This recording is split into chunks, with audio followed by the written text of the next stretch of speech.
Tous et bienvenue sur notre chaîne 3 minutes d'impact. Si c'est votre première fois de vous retrouver sur cette chaîne, ne manquez pas de liker, de partager, de commenter et de vous abonner pour la gloire de Dieu. Aujourd'hui, nous sommes en train de parler d'une chose qui, n'est-ce pas, va dans le même sens de ce que nous recherchons sur la terre en tant qu'enfants de Dieu. Parce qu'en tant que des enfants de Dieu, sincèrement, nous voulons être dans la tranquillité, nous voulons être dans la paix, nous voulons marcher pour avoir la joie parce que nous savons qu'il y a beaucoup de choses qui ne peuvent pas se faire lorsqu'il y a des troubles, lorsqu'il y a le manque de paix, lorsqu'il y a les troubles. Et puis même, Jésus a reconnu cela même dans sa parole. Il a dit aux disciples, recevez ma paix. Je vous donne ma paix, je vous laisse ma paix. Je ne vous donne pas la paix comme le monde la donne. C'est vrai que la paix que nous avons avec le Seigneur n'est pas la même paix que nous avons quand nous sommes sur la terre. Parce que la paix parfois que nous avons sur la terre-ci, parfois est liée à ce que nous avons. Le jour où on n'est pas en paix. Quand on n'a pas de l'argent, on n'est pas en paix. Quand on ne parvient pas à faire un enfant, on n'est pas en paix. En fait, notre paix sur cette terre est liée, n'est-ce pas, au bien matériel. Et pourtant, la paix que le Seigneur nous donne, il nous donne une paix divine. La paix qui est différente de la paix du monde. Et ici, sincèrement, nous voulons, parce que nous sommes dans le monde, nous voulons d'abord la paix. Nous voulons la paix. La paix même dans le monde, c'est vrai. En Christ, nous avons déjà la paix. Le Seigneur nous donne sa paix. Mais nous voulons aussi la paix dans le monde. Nous voulons la paix dans notre nation. Et là, je rentre directement, n'est-ce pas, dans la Côte d'Ivoire. Parce qu'en fait, vous savez, les élections approchent à grands pas. Et je fais cette vidéo parce que j'ai vraiment apprécié ce conseil apostolique qui s'est tenu avec les différents serviteurs de Dieu, des apôtres, des gens qui ont déjà déposé leur empreinte en Côte d'Ivoire et des gens vraiment qui ne peuvent pas passer inaperçus. Et ça mérite vraiment de faire une promotion parce que c'est une bonne promotion. C'est une promotion pour prôner l'avancement de l'œuvre de Dieu. Alors, le révérend Raoufo, avec beaucoup de ministres de Dieu, se sont retrouvés, n'est-ce pas, pour déclarer des paroles sur la Côte d'Ivoire. Vous savez, tout ce temps, il y a beaucoup de choses qui sont en train de se dire sur la Côte d'Ivoire. Il y a des gens qui disent il y aura le feu, d'autres disent il y aura les troubles, d'autres disent ainsi de suite. En fait, il y a même des gens aussi qui déclarent parce qu'ils veulent simplement faire peur. C'est vrai, le Seigneur est en train de dire des choses. Il peut demander au peuple de se repentir, il peut demander au peuple de faire ceci, ainsi de suite. Il peut même parler d'un ton menaçant, il peut me mettre en colère. Mais le but terminal de Dieu, ce n'est pas de tuer son peuple. Ce n'est pas de tuer son peuple. C'est justement de pardonner son peuple. Mais pour arriver jusque-là, souvent on a besoin, n'est-ce pas, d'élever la voix et de dire, Seigneur, nous reconnaissons que ceci est comme ça. Nous reconnaissons, Seigneur. Et c'est dans ce cadre-là que ces serviteurs de Dieu se sont retrouvés. Là, je vous cite les différents serviteurs de Dieu qui étaient présents. Il y avait donc présent au Conseil des apôtres de Côte d'Ivoire.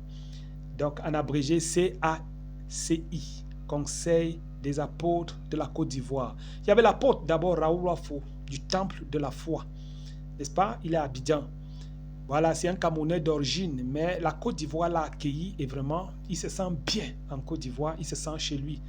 Alors, il y avait aussi l'apôtre Abraham Gadi du ministère Centre évangélique Ebenezer. Il y avait aussi l'apôtre, le révérend, n'est-ce pas, Marc-Antoine Zando, de Roc, apôtre, de Roc. Il y avait aussi apôtre Adebayo, oui, mission évangélique Buisson Adam officiel. Il y avait aussi l'apôtre et l'incontournable, l'apôtre Mohamed Sanogo, n'est-ce pas, église vase d'honneur. Il y avait aussi l'apôtre pasteur Georges Amouako de la maison de la destinée. Voilà. En fait, il y avait beaucoup d'apôtres parce que là, je vois encore beaucoup de noms. Il y a des noms. Il y a aussi l'apôtre Marius. Il y a beaucoup de noms. L'apôtre Hervé. Il y avait l'apôtre Jean-François. Voilà. L'archevêque Guy Vincent. Il y avait beaucoup de serviteurs de Dieu là-bas. Et l'objectif, c'était vraiment de déclarer des paroles afin que, n'est-ce pas, tous les plans de l'ennemi échouent.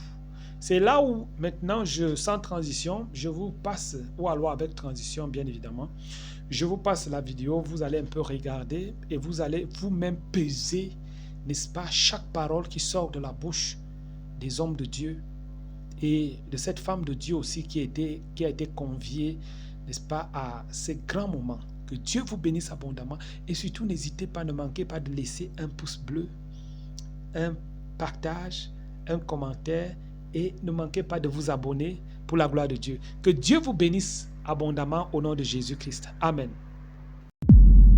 En octobre 2025, nous avons les élections en Côte d'Ivoire. Les apôtres de Côte d'Ivoire, en accord avec le corps de Christ, se sont levés pour imposer le règne de Dieu sur la nation ivoirienne du nord au sud, de l'est à l'ouest.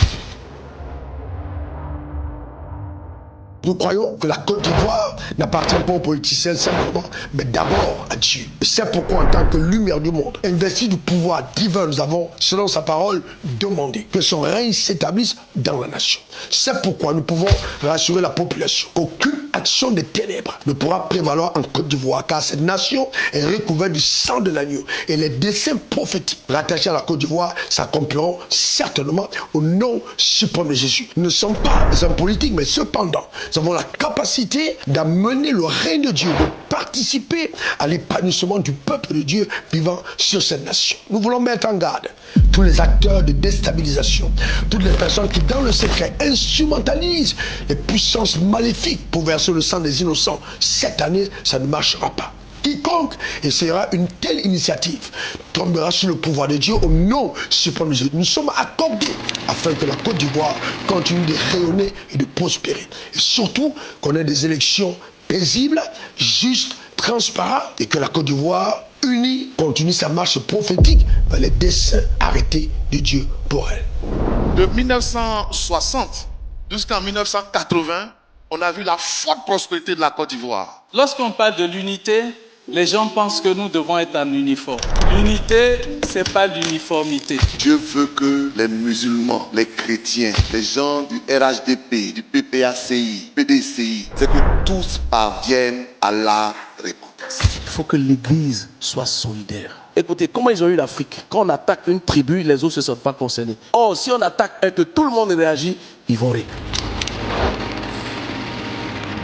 Qui interprète le songe de notre précédent.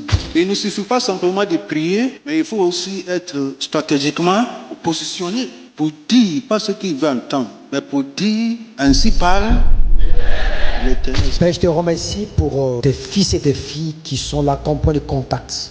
Que dans le domaine politique, économique, intellectuel, culturel, industriel, il y ait cette élévation qui dépasse tout attendement. On dira que cette nation est particulière parce que Dieu a suscité des enfants, une élite qui s'impose par la sagesse, par la connaissance et par l'intelligence. Quand Job a commencé à prier pour ses amis, son cas a été restauré. Et en priant pour la Côte d'Ivoire, vous vous positionnez dans toute légitimité pour jouir de ce que la Côte d'Ivoire possède. Que ce soit dans l'agriculture, que ce soit dans les mines, que ce soit dans le transport, que ce soit dans l'import-export, quel que soit le domaine, je te dis, tu vas prospérer dans ce domaine. La nouvelle race que Dieu suscite dans ce conseil apostolique, ça va épater et surprendre plusieurs. Ce pays est le nôtre, pas pour les politiciens. Nous avons envie de voir le règne de Dieu y arriver. Nous avons une alliance avec Dieu. Nous sommes dans ce pays pour prier. Nous allons prier contre tout voile satanique qui aveugle une partie des personnes de ce pays et qui peuvent nous conduire dans la guerre. Je déclare que dans le nom de Jésus, il n'y aura pas de guerre dans ce pays à cause de ma famille. À cause de ma famille, je prie au nom puissant de Jésus. Préserve ma famille. Nous voulons arracher ces fléaux-là, la dépravation sexuelle, la drogue, le taux de jeunes qui tombent dans la dépression, le suicide et l'avenir de cette nation en danger.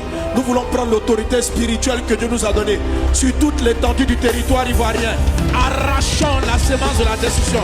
Nous arrachons. Prions, déclarons que cette nation prévoit au-dessus de tout intérêt au nom puissant de Jésus, et déclarons qu'il y a une attente entre le pouvoir et l'opposition. Chaque hôtel dressé contre la Côte d'Ivoire et sa destinée est brisée, détruite par la puissance de la croix au nom de Jésus.